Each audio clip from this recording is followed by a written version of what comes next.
Did you know many abolitionists who played a big part in helping fugitive slaves lived here in Syracuse? By researching local historical sites, we learned how the Barnes family contributed to helping fugitive slaves escape to freedom in Canada. George Barnes was born in Tenterden County, Kent, England on October 1, 1827.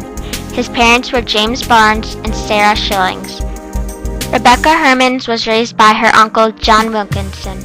Rebecca Herman was the daughter of Thomas Hermans. George and Rebecca met because of a close relationship between their families. They married in 1853. Reverend Samuel May performed the marriage ceremony. George and Rebecca built their home on 930 James Street. They soon had 3 children, but one of their sons died as an infant. Sadly, another drowned in a swimming accident. The child that lived to be an adult was Mary Elizabeth Barnes. She married a lawyer in the 1870s. The Barnes family were abolitionists, which means that they did not agree with the fugitive slave law.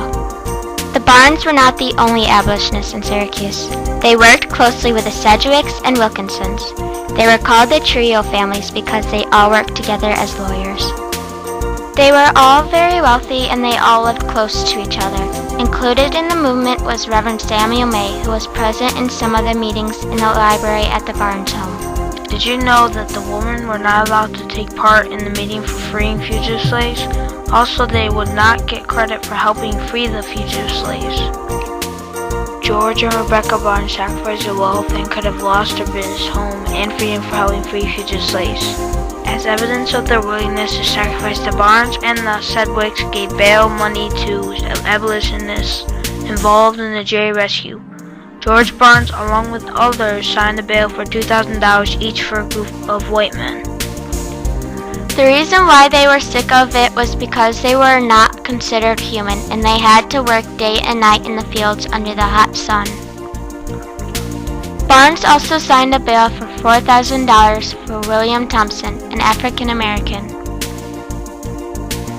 How do actions make a difference? When fugitive slaves were still on the plantations down south, they were sick of being treated like dirt.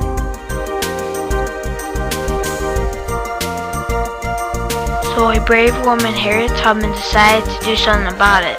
Instead of staying in Auburn, where she would stay free, she decided to take a risk by going back down south to free more fugitive slaves.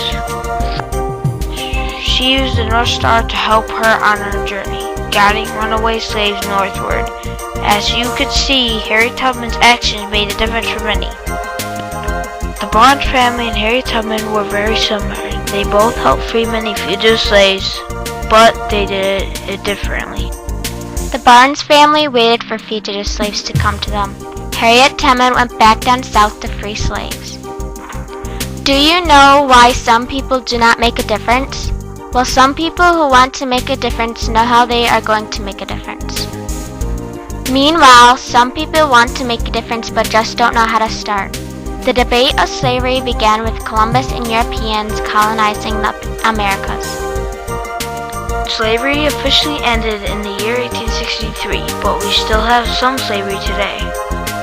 Fugitive slaves used coded songs to show that they were in misery and to communicate about their journey to freedom.